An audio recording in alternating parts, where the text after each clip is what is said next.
Welcome back. I'm Adrian, and welcome back to What the Pun.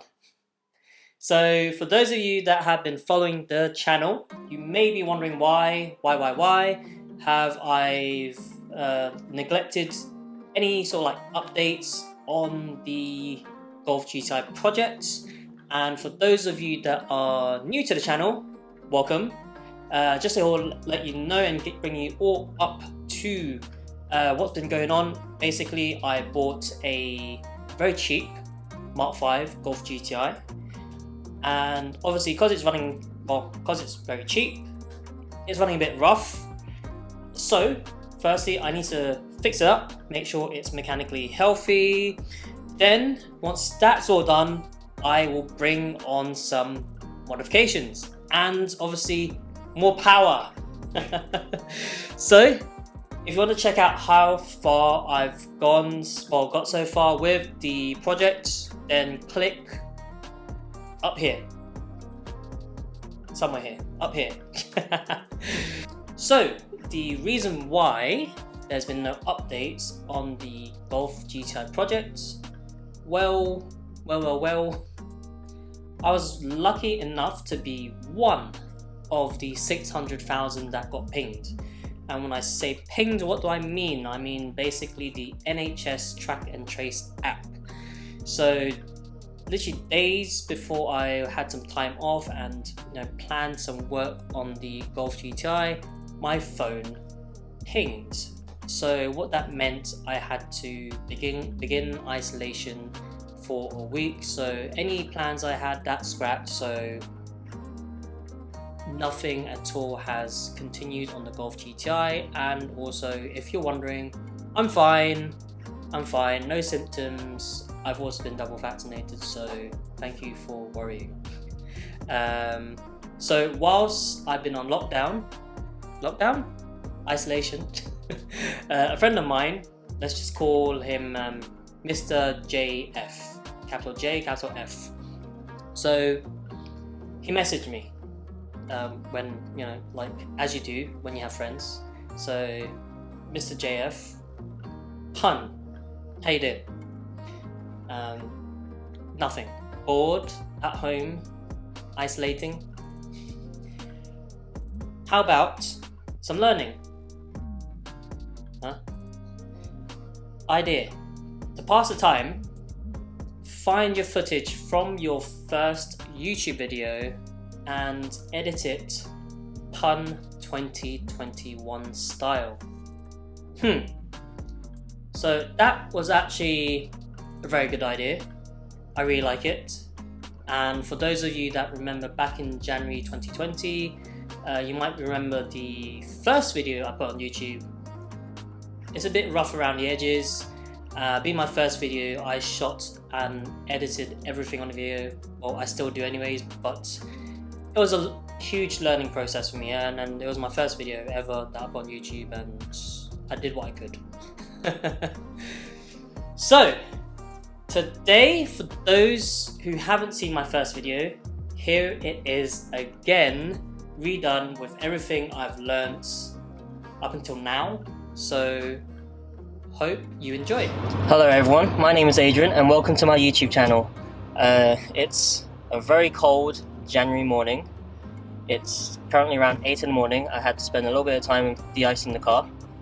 So car's warmed up. I'm ready. I hope you're ready. I'm about to head to my friend's place and we're going to do a few bits on the car. So let's start the journey.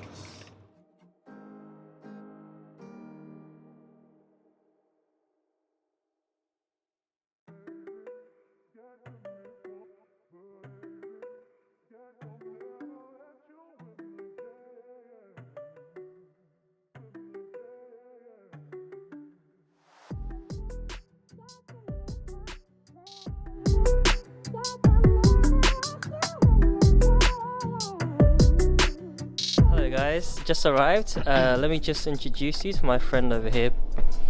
Hello guys, I'm Ronald.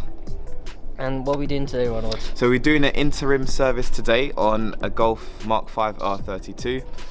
Very simple, straightforward, just dropping the engine oil and giving it a nice little fresh top up to go into the spring period. Amazing. Any words of advice for anyone that's just planning to try and do stuff on their own car? Well, first of all, don't panic, because as long as you have access to online resources or the service manual, you'll be able to find all the advice in terms of how to jack it up safely, what type of engine oil you're going to need. In this case, we're going to be using 5W30. I think you're right. Do you know how much litres we're going to be putting? I think about 6 and a bit. Almost 7? 6, yeah, I reckon almost 6. But the first, obviously, port of call would be to obviously make sure that we jack up the car safely, because the R32, if those of you don't know, is a very heavy car. There are 3 jacking points at the front of the car, 1 in the middle just behind the engine, and 2 under the axle point. Those are the 2 points or 3 points we can jack a car up from. So we'll probably just do the middle one at a slight angle, which means I can get access to the engine tray, so I can drop that, get the sump nut off, and then we can start draining some oil. Amazing. All right, let's get working.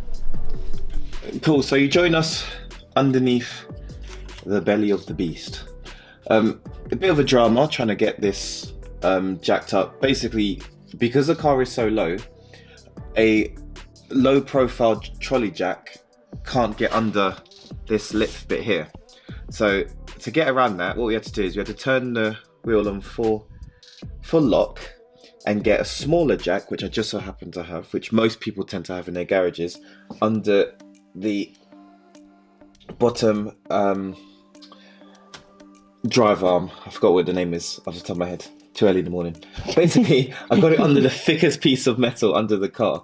Okay, so that gave me a little bit of space so that I could jack it up a little bit, so I can get my big jack underneath this part here, which is a big bulkhead part of the vehicle, which sits just behind the engine. That's a very strong part of the car. That's where we basically lifted the car. So that was 1, 2, 3 jacking points. We've used 1 and 2 to lift the car up. Then we've got some 3-ton axle stands, which you can get at most car repair stores or Halfords if you're in the UK.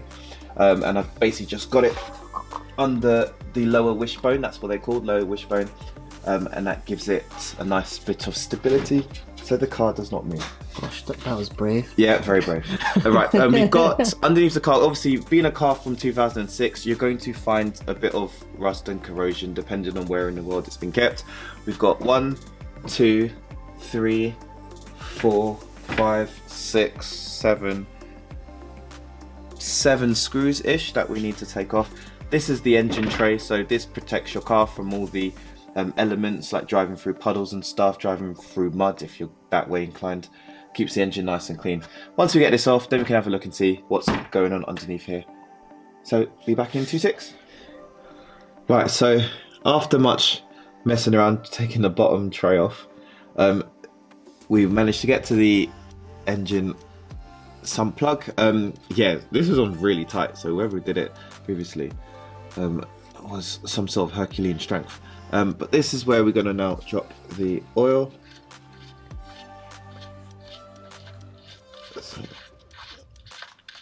And drop it off. There we are.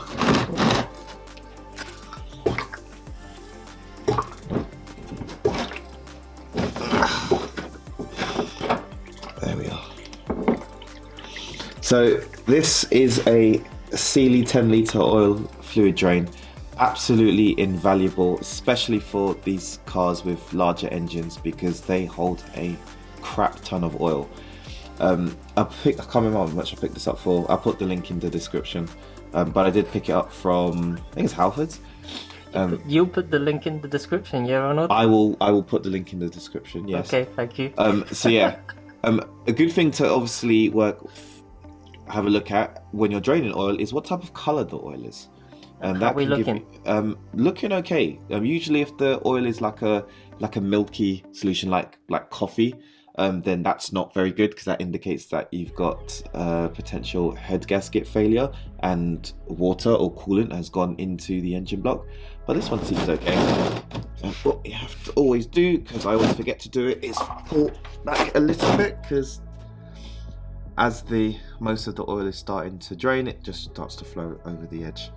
So we'll leave that for a few minutes. And then we'll jump to the top of the engine and open up the top so that the oil could just flow through nicely.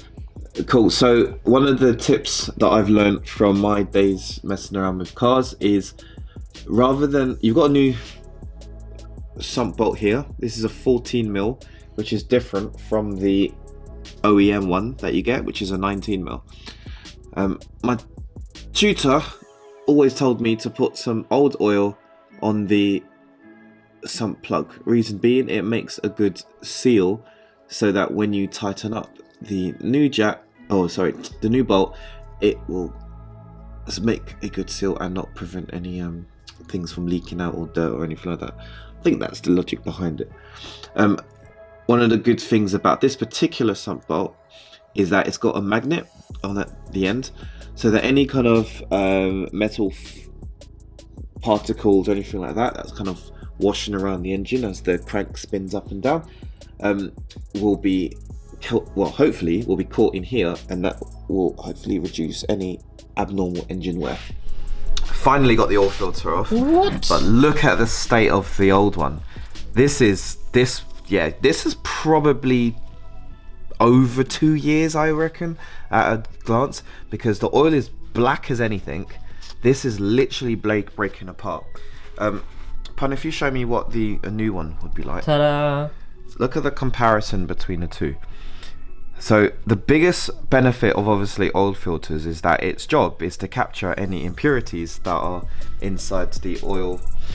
Sorry, not the oil. Inside the engine chamber, right? So anything that the pistons is throwing up or anything like that, as the oil is recirculating around the system, the oil filter's job is to capture it. Clearly, looking at this, the oil filter's not really capturing a lot. So if we put this through a performance test, I guarantee you any money it probably wouldn't actually, it would be probably a few horsepower down on what it should be. But this is the new one. As you can see, all the filaments are nice and clean, so that's going to go in there. Going to put everything back together, put some new oil in there, and then we'll do obviously our road test, and it'll be good to go.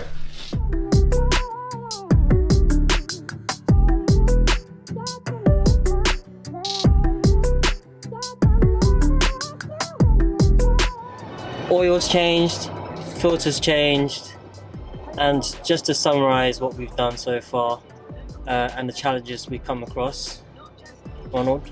So ultimately the biggest challenge really was ensuring you have all the tools for the job. So the 36mm socket to go over the oil filter housing was probably the one tool, like I was saying earlier, that you don't get in most toolkits. So you definitely want to make sure you have one of those before you start your little servicing project. The second challenge was the jacks. When we're trying to bring the car down, I would recommend that it's better that you have 2 car jacks, because the clearance of the car, because the R32 sits so low to the ground, there's not enough clearance to get one of the low profile jacks, which I've also got. So I'd recommend the basic ones that you can get from like Halfords for not that much money, like 50 quid or whatever, and then obviously have it under both the lower wishbones, which then allows the car to go up high enough that you can put the axle stands. That would be my recommendation. So now, what are we going to do, Ronald? We're going to do what we do best, Pun. We're going to go for a little road test. And fortunately, around this area, you got some nice windy B roads that would allow us to test out the performance in a safe UK legal way. Alright, let's do it. Let's do it. Catch you later, guys.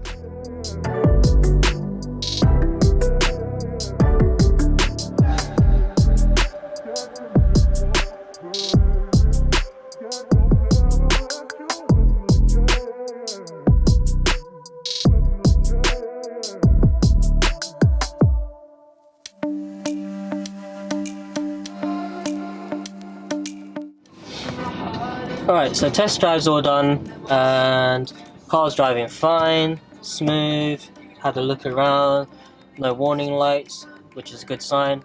Just an oil and filter change anyway, so don't expect anything funny to happen. No leaks, car's happy, I'm happy, Ronald's happy, we're good. So I'm just going to head home now, and I'll catch you in a bit. Okay, So, what do you think? I could only do so much with the footage that I did back then. I can't really, well, re-record some of the stuff. Audio-wise, I didn't have a separate microphone back then either, so the audio quality is still pretty much the same as back then. But I did okay, right? Can you see the progression? Anyways, next week, back to the regular schedule and should have some Golf GTI content for you again. But for now, make sure you're subscribed, click on that notification bell. Thank you very much. I'll see you all next time. Bye bye.